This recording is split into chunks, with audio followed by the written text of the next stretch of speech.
किस प्रकार से? यह तो हमारी ज्ञान वैराग्य और मोक्ष के लिए उत्तम हुई।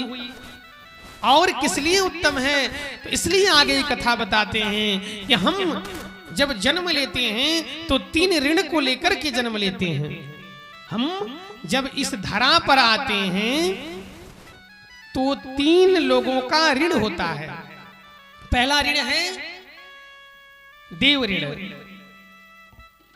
तो देव ऋण को समाप्त करने के लिए हर व्यक्ति को जीवन में या तो एक यज्ञ कराना चाहिए, या भागवत भी एक यज्ञ के समान है, इसीलिए भागवत कथा ज्ञान यज्ञ कहा जाता है।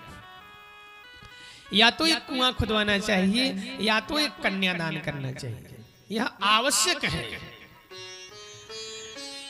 अब कुछ लोग यह समझते हैं कि हमने अपने कन्या का दान किया है तो वह आपने किया है, वह गिनती में नहीं होगा, वह आपके कर्म में है, धर्म में नहीं है, वह आपका कर्म है।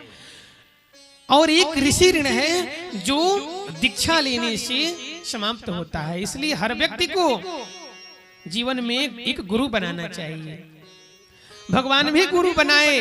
भगवान इसलिए गुरु बनाए कि कहीं हमें ही अभिमान न हो जाए कि हमसे श्रेष्ठ कोई नहीं है। इसलिए श्रेष्ठता का अभिमान नहीं हो, इसके लिए गुरु बनाना चाहिए। इसके लिए नहीं कि हमसे योग्य कोई है नहीं इसलिए हम गुरु नहीं बना सकते। बहुत योग्य भी कोई है, फिर भी उसके अंदर कोई दोष ना आए, इसके लिए उसे गुरु बनाना चाहिए। क्योंकि बिना दीक्षा लिए हमारे सत्कर्म हमें यहां तो प्राप्त हो जाएंगे, पर उसका प्रतिफल हमें अगली जन्म में नहीं प्राप्त होगा। इसलिए ऋषि ऋण को समाप्त करने के लिए व्यक्ति को दीक्षा लेना चाहिए। तीसरा पितृ ऋण है।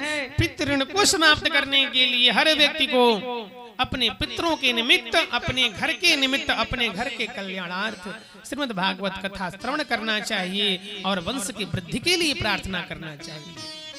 क्योंकि वंश की वृद्धि तभी होगी जब पितृ हमारे प्रसन्न होंगे।